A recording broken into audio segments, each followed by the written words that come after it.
versículos 1 al 7 de Hechos 4 que hemos leído recién, y estaba viendo, ahí aparece, cuando Dios incomoda.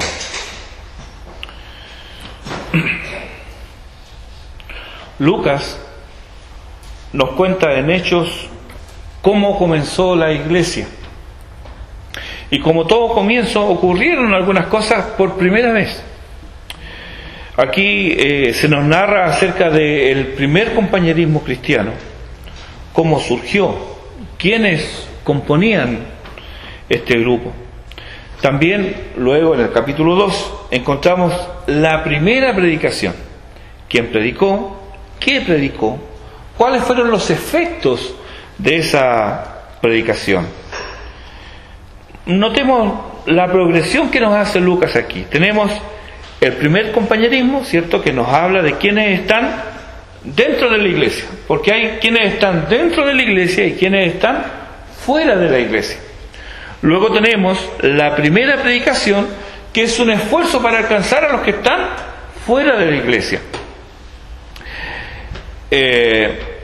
Lucas luego nos habla de la primera oposición, y esta viene de los que están fuera.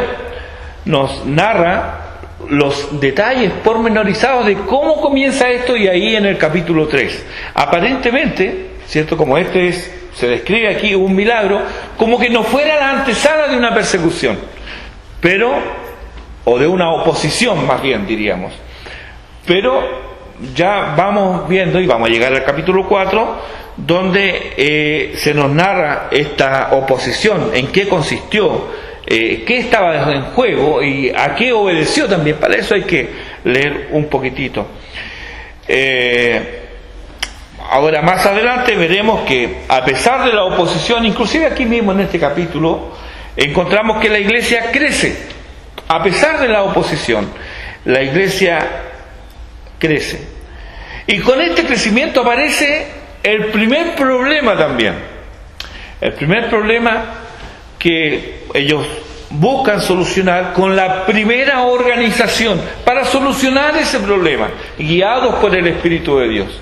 Eso no estaba regulado, no estaba reglamentado. Ellos tuvieron que organizarse y depender del Espíritu de Dios para encontrar la guía para solucionar ese problema. Finalmente seguimos avanzando, y hasta el capítulo 7 y 8 encontramos que la iglesia llora a su primer mártir. Pero eso es más adelante. Ahora vamos a ver de dónde provino esta oposición, quiénes fueron, por qué lo hicieron y cuáles fueron los argumentos que usaron. Ahora, por supuesto, nuestro interés no es solamente histórico, porque hay elementos que se repiten en la historia y podemos aprender de ella. Y estos elementos que se repiten afectan a las congregaciones que quieren permanecer fieles al Señor. Entonces es bueno que atendamos qué fue lo que hubo ahí, qué pasó y cómo esto se vuelve a repetir en el transcurso de los siglos. Los apóstoles daban testimonio del rechazo de Jesús por parte de los hombres, pero también decían que este mismo Jesús había sido vindicado por Dios, que este Jesús había cumplido las profecías del Antiguo Testamento y que ahora exigía a él arrepentimiento a todos los hombres, y además prometía bendición, ya que él era el autor y dador de vida, hecho por lo demás comprobable por la sanidad física del lisiado y también por la restauración espiritual de quienes creían en el Cristo crucificado, muerto, sepultado, resucitado y ascendido a los cielos. Este era el mensaje. Y este mensaje despertó antagonismo en las autoridades religiosas primero y políticas después. Porque que se exalte a Jesucristo, el diablo no lo puede soportar y va a hacer lo imposible para acallar el mensaje. Y para este cometido él apunta donde debe, a los mensajeros. Aquí en este pasaje de Hechos 4 del 1 al 7 que veremos hoy día, encontramos a Pedro y a Juan hablándole al pueblo cuando son interrumpidos por los sacerdotes, el jefe de la guardia del templo y los saduceos. Eso nos dice el versículo 1. El jefe de la guardia del templo era la segunda autoridad luego del sumo sacerdote. Los sacerdotes que son mencionados aquí conformaban la élite sacerdotal y de ellos se conformaba el Sanedrín, no exclusivamente de ellos porque habían algunos fariseos también en el Sanedrín, pero ellos tenían el poder, ellos la llevaban, como diríamos hoy día. El Sanedrín, recordemos, es el tribunal judío. Los saduceos, que son nombrados aquí, al ser nombrados aparte, Lucas nos sugiere que no eran sacerdotes, pero sí formaban parte de la clase dirigente. Así nos va presentando Lucas el panorama.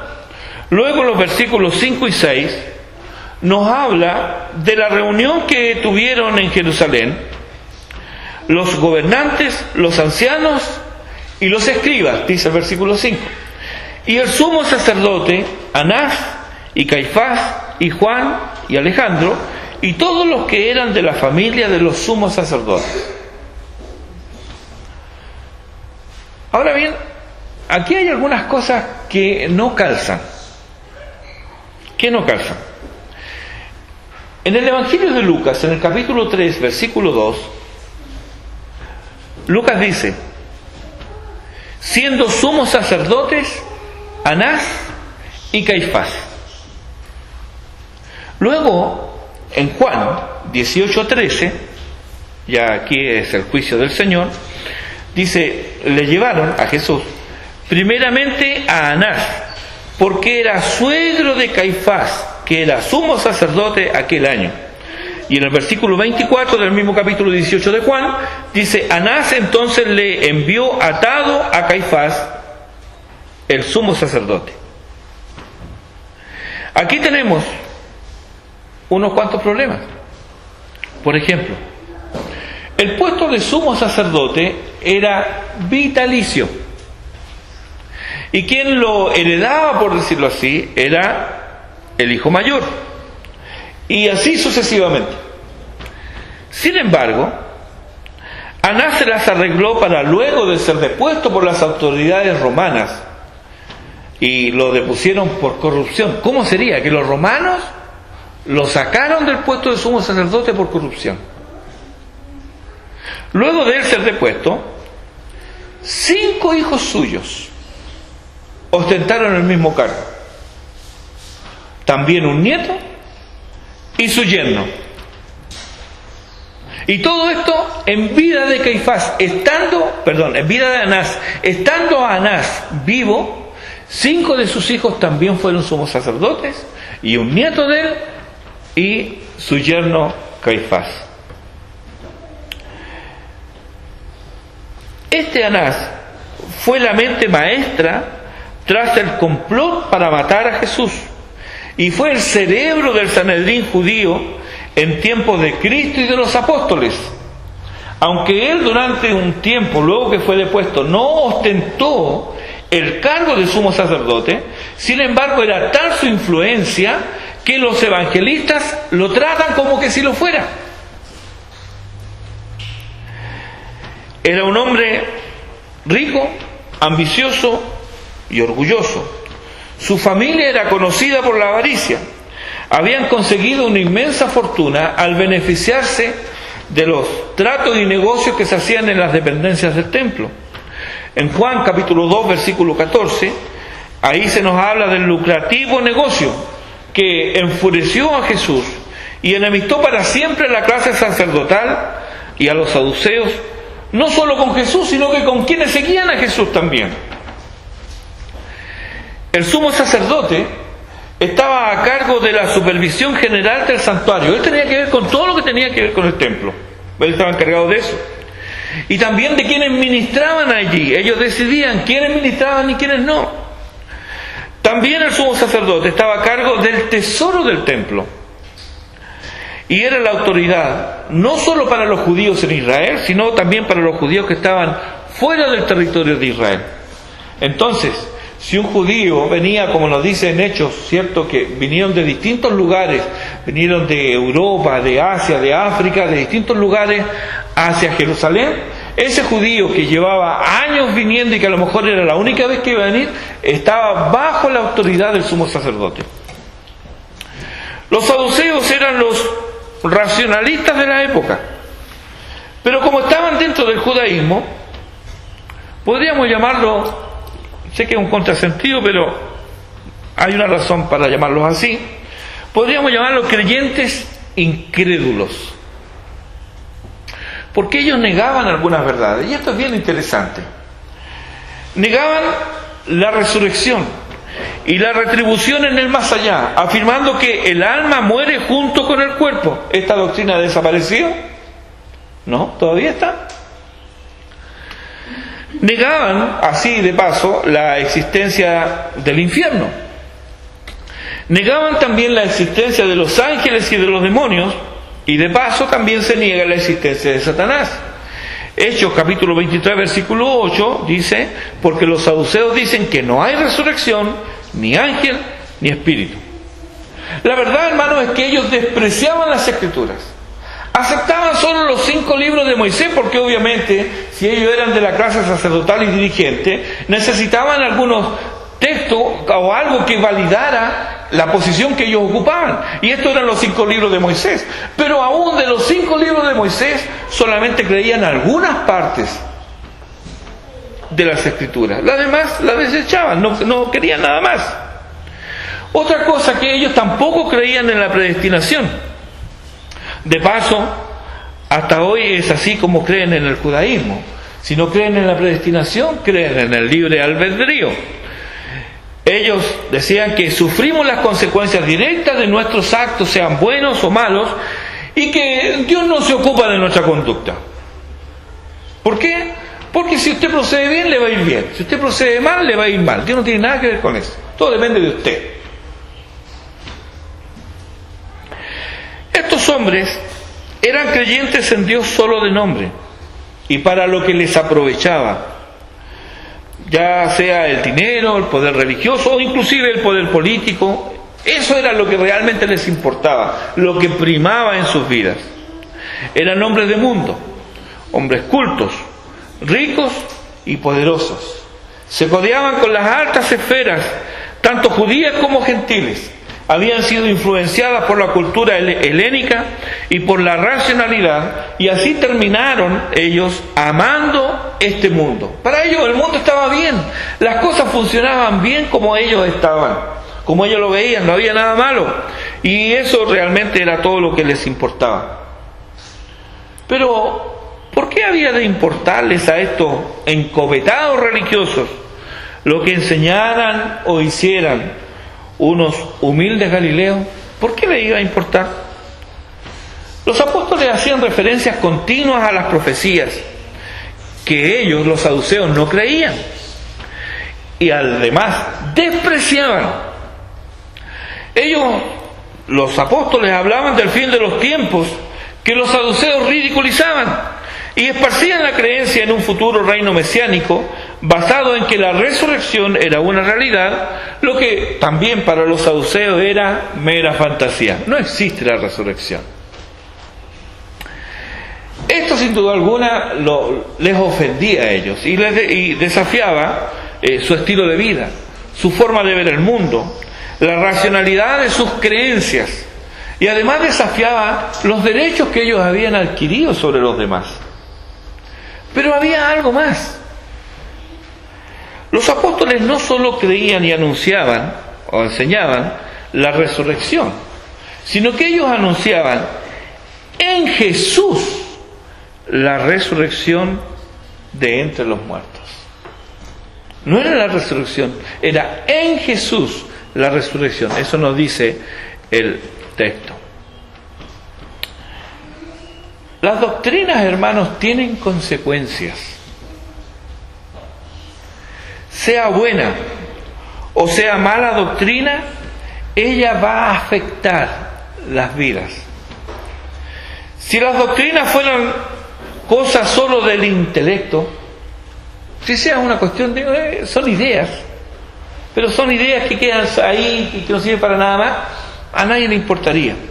Si hubieran sido solo ideas, ellos jamás habrían crucificado al Salvador, ni perseguido a los hijos de Dios. Pues el amor al dinero evidente en ellos, como también el hambre de poder y la necesidad de resguardar esos derechos supuestamente adquiridos, no fueron la causa del encono contra Jesús y contra los cristianos, aunque ellos pensaban así. Vamos a ver esto. Juan 11:45 dice que muchos judíos creyeron en él. En el versículo 47 de Juan 11 dice: entonces los principales sacerdotes y los fariseos reunieron el concilio y dijeron: ¿qué haremos? Porque este hombre hace muchas señales. El contexto es inmediatamente después de la resurrección de Lázaro,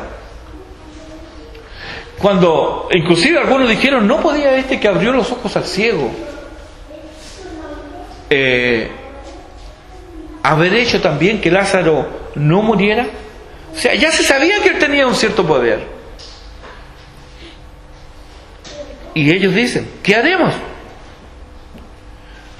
¿Qué haremos? ¿Acaso ellos no sabían qué hacer? Las señales que hizo el Señor apuntaban a su deidad. Era el Hijo de Dios, el cumplimiento de las profecías, era a quien ellos debían oír. Así estaba escrito, mas ellos no hicieron caso.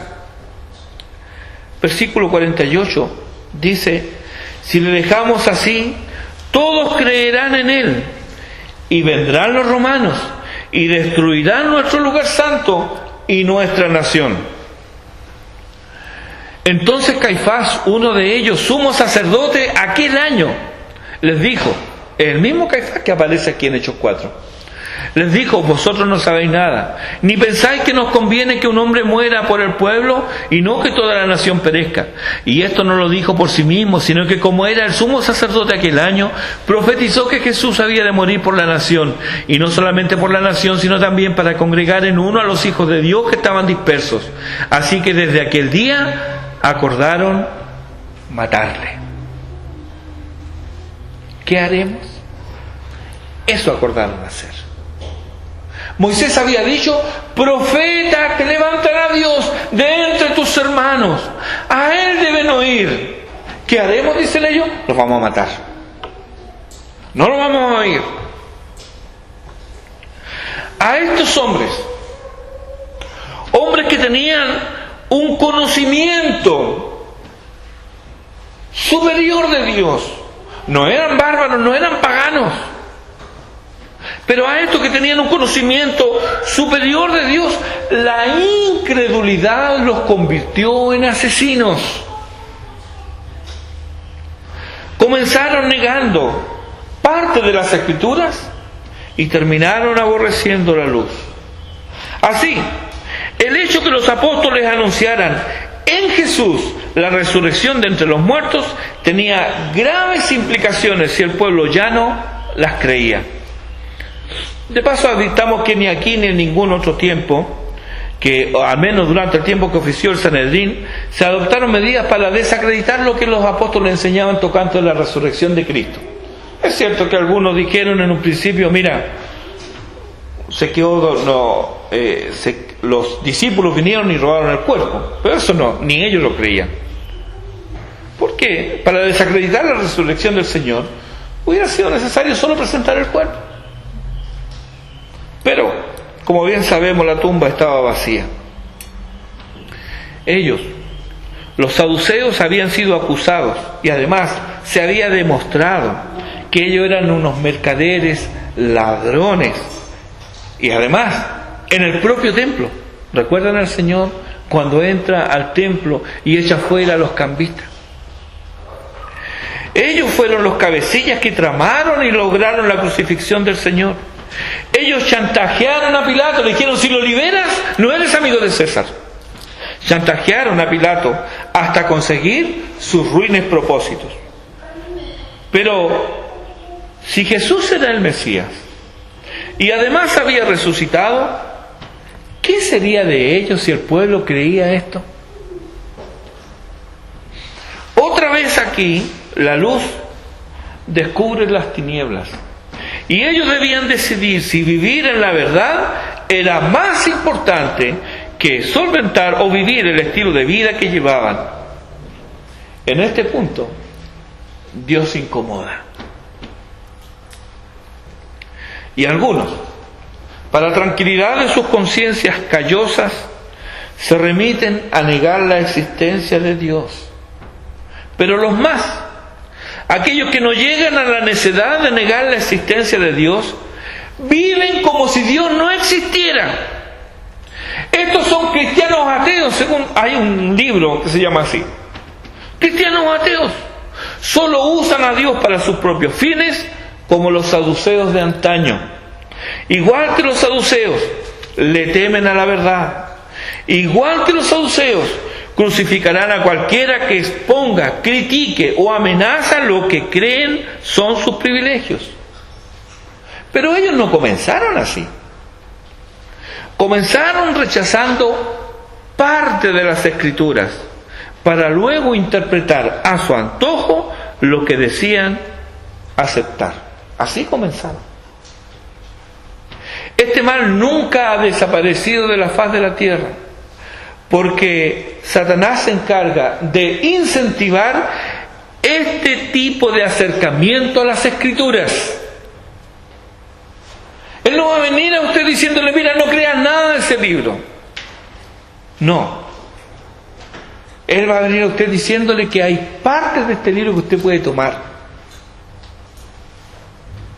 Y hay otras partes que las pasa por alto. Racionaliza el pecado a fin de que no sea confrontado con la palabra de Dios. Eso hacían los saduceos. Un acercamiento parcial resulta en aparente piedad.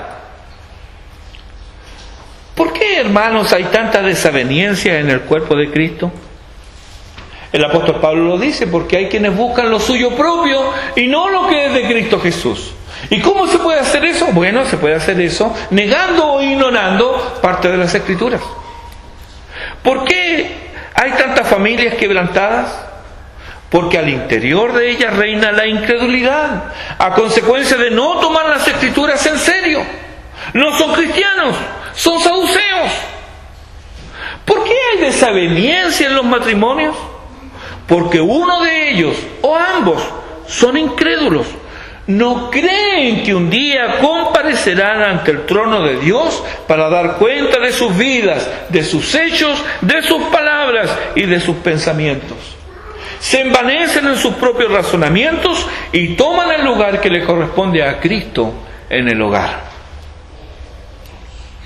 Hermanos, es cierto que los saduceos fueron reducidos a una mínima expresión hasta el punto de desaparecer luego que los romanos destruyeran Jerusalén en el año 70 después de Cristo.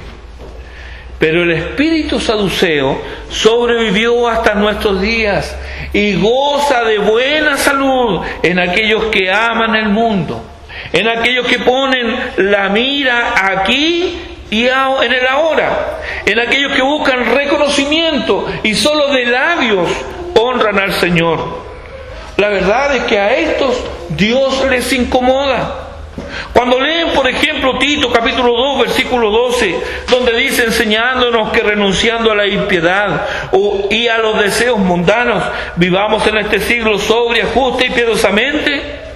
Cuando escuchan eso, se lo aplican a otro y no a sí mismos.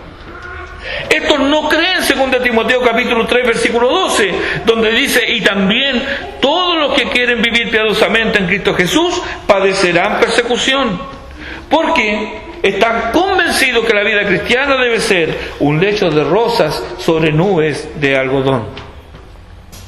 Cuando ellos leen 2 Timoteo capítulo 2 versículo 3, tú pues sufre penalidades como buen soldado de Jesucristo, estos versículos se lo aplican a los misioneros, no es para ellos. Nunca se le ocurre que es la palabra de Dios para él, porque está convencido que Dios quiere lo mejor para él e interpreta el sumo bien como la ausencia de conflictos, la comodidad. Para él es chino mandarín, 1 Timoteo capítulo 6 versículo 12, donde dice, pelea la buena batalla de la fe. No lo entiende. ¿Estorba a Dios en tu vida? Debiera estorbar, ya seas incrédulo o creyente. Como incrédulo, te enfrentarás a Él como los saduceos y vas a pasar sin pena ni gloria a las tinieblas eternas. Pero como creyente, también Dios estorbará en tu vida. Mira a estos primeros cristianos. Ellos creían lo correcto, ellos hacían lo correcto, mas sufrieron la oposición impía. Aquí están Pedro y Juan, hablando del Señor, predicando el Evangelio, y vienen y los toman como si de delincuentes se tratara. Le echan en la cárcel hasta el otro día, y luego estos jueces respetables a sus propios ojos les hacen comparecer ante sí. El versículo 7 dice, y poniéndoles en medio les preguntaron, ¿con qué potestad o en qué nombre habéis hecho vosotros esto? Si lo habían tomado presos, los detuvieron y los llevaron a la cárcel, ¿qué acusación es esta? ¿Es una acusación? Una característica de las acusaciones impías es la ambigüedad de las mismas. No hay certeza en la acusación, todo lo contrario, hay ambigüedad, hay vaguedad, hay generalidad, no hay hechos concretos, y si los hay, son inventados. Nota además que es la misma acusación y el mismo tribunal ante el que compareció el Señor, allí en Mateo 21-23. Dice, cuando vino al templo, los principales sacerdotes y los ancianos del pueblo se acercaron a él mientras enseñaba y le dijeron, ¿con qué autoridad haces estas cosas? ¿Y quién te dio esta autoridad? No hay acusación válida, pero los apóstoles igual sufren la cárcel. La verdad es que los sacerdotes y saduceos, dice el versículo 2, estaban resentidos de que enseñasen al pueblo. ¿Qué se creen estos galileos recién aparecidos? ¿Y pretenden enseñar? La palabra resentido aquí nos indica amargura, la amargura que procede de la envidia. En Hechos capítulo 5, versículos 17 y 18, leemos, entonces levantándose el sumo sacerdote y todos los que estaban con él, esto es, la secta de los saduceos, se llenaron de celos y echaron mano de los apóstoles y los pusieron en la cárcel pública. Ellos no podían sufrir que estos hombres, sin credenciales, les arrebataran la atención del pueblo.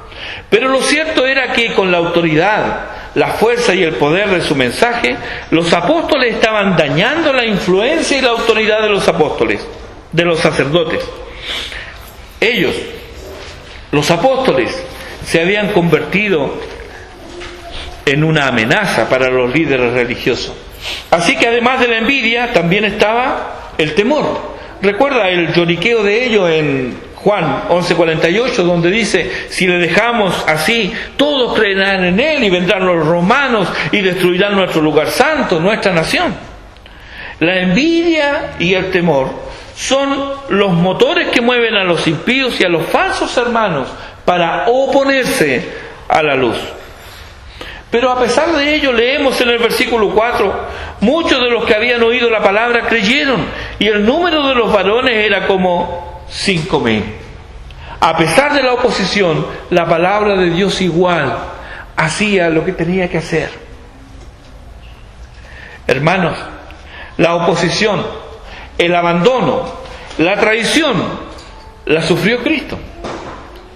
Ahora, ¿hemos de ser librados nosotros de estos dolores? Mira cómo lo dice el mismo Pedro en su primera carta, en el capítulo 2, los versículos 20 al 23. Dice: si haciendo lo bueno sufrís y lo soportáis, esto ciertamente es aprobado delante de Dios, pues para esto fuisteis llamados, porque también Cristo padeció por nosotros, dejándonos ejemplo, para que sigáis sus pisadas, el cual no hizo pecado, ni se halló engaño en su boca, quien cuando le maldecían, no respondía con maldición. Cuando padecía, no amenazaba, sino encomendaba la causa al que juzga justamente.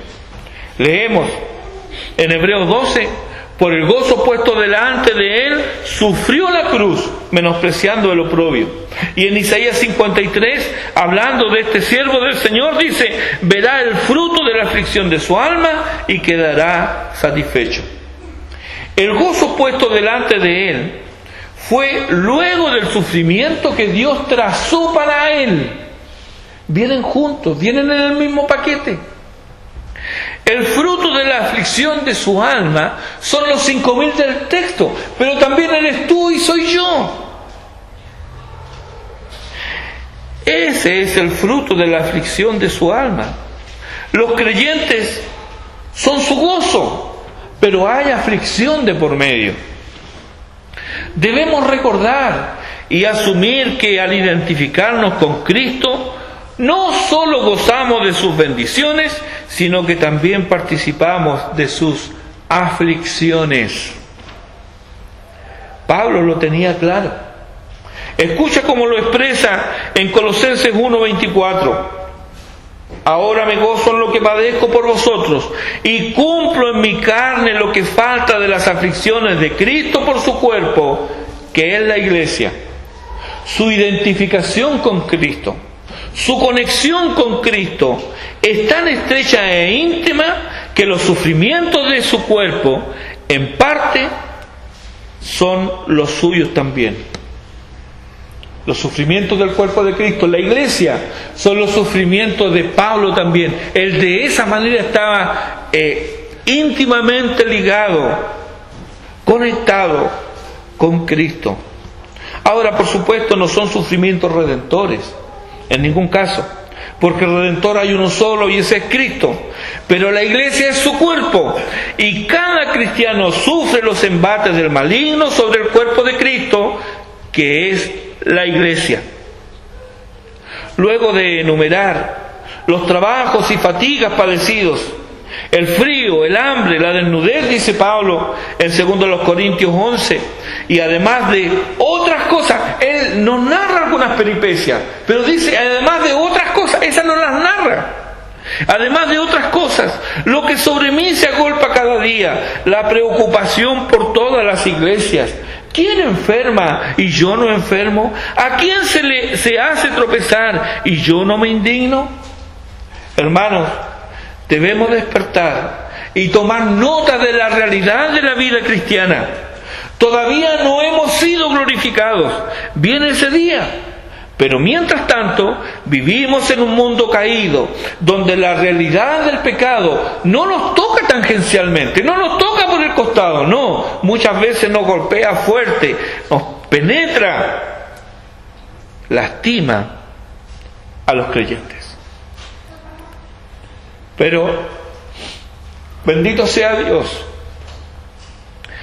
Pero dice Pablo en 2 Corintios 4, los versículos 7 al 11, dice: tenemos este tesoro en vasos de barro, para que la excelencia del poder sea de Dios y no de nosotros, que estamos atribulados en todo, mas no angustiados, en apuros, mas no desesperados, perseguidos, mas no desamparados, derribados, pero no destruidos, llevando en el cuerpo siempre, por todas partes, la muerte de Jesús, para que también la vida de Jesús se manifieste en nuestra carne mortal.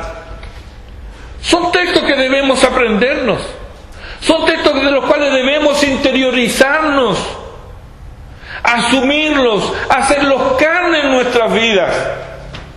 Porque si no, creeremos que el Evangelio es algo que es de nuestra imaginación.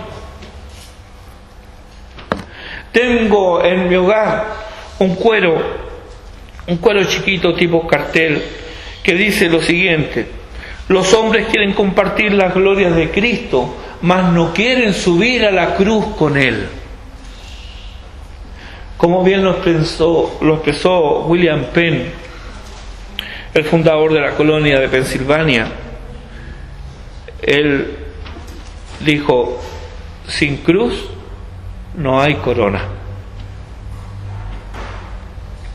Nos identificaremos hoy con Cristo. Pedro y Juan estaban identificados con Él. Y solo por la razón de identificarse con Él, fueron perseguidos. ¿Nos identificaremos nosotros con Cristo?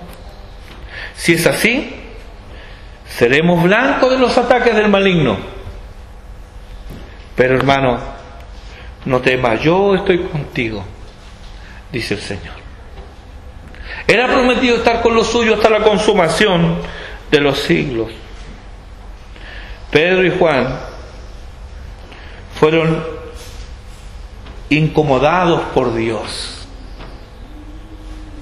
Nos llevaron a una vida cómoda.